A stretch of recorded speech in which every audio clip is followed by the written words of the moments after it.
আসসালামু আলাইকুম। বাংলা সংবাদে আপনাদের সবাইকে স্বাগত জানাচ্ছি। আমি ফিরোজ তোহা। শুরুতেই বিআরবিকেবলস সংবাদ শিরোনাম।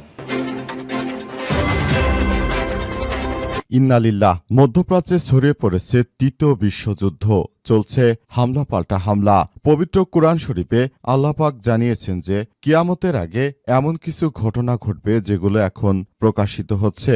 পবিত্র কুরআন শরীফে আল্লাহ পাক জানিয়েছেন যে মোমেনরা তো তোমাদের ভাই, অতএব একে অপরের সঙ্গে বিরোধ দেখা দিলে তোমাদের ভাইদের মাঝে মীমাংসা করে দাও। আল্লাহ তাআলাকে ভয় করো, আশা করি তোমাদের জন্য তিনি দয়া করবেন।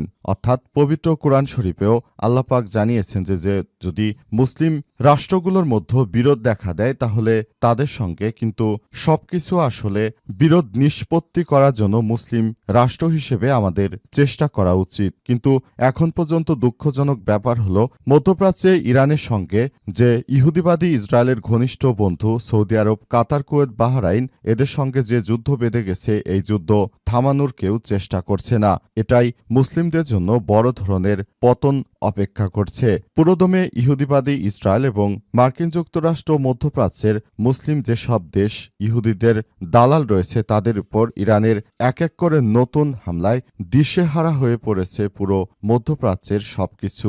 আর এই মুহূর্তে আমাদের হাতে এসে পৌঁছেছে যুদ্ধের সর্বশেষ গুরুত্বপূর্ণ সবথেকে তাজা আপডেট সংবাদ আপনাদের জানিয়ে দিব।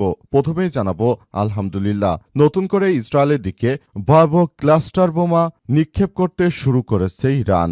আলহামদুলিল্লাহ, নতুন করে ইহুদিবাদী ইসরায়েলের বিমানবন্দর, বিভিন্ন নিরাপদ ঘাঁটি এবং অসংখ্য সামরিক চৌকি লক্ষ্য করে এবার নিষিদ্ধ ক্লাস্টার বোমা নিক্ষেপ করছে ইরান। এগুলো আয়রন ডোম দিয়ে ঠেকানো সম্ভব নয়। এর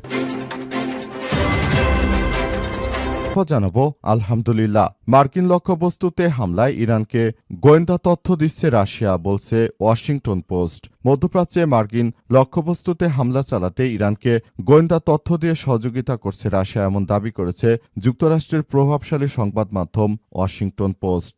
এজন্য ইরান এমন নিখুঁতভাবে হামলা চালাতে পারছে।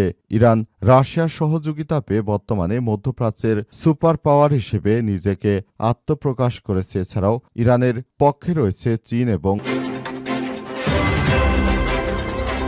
রাশিয়া।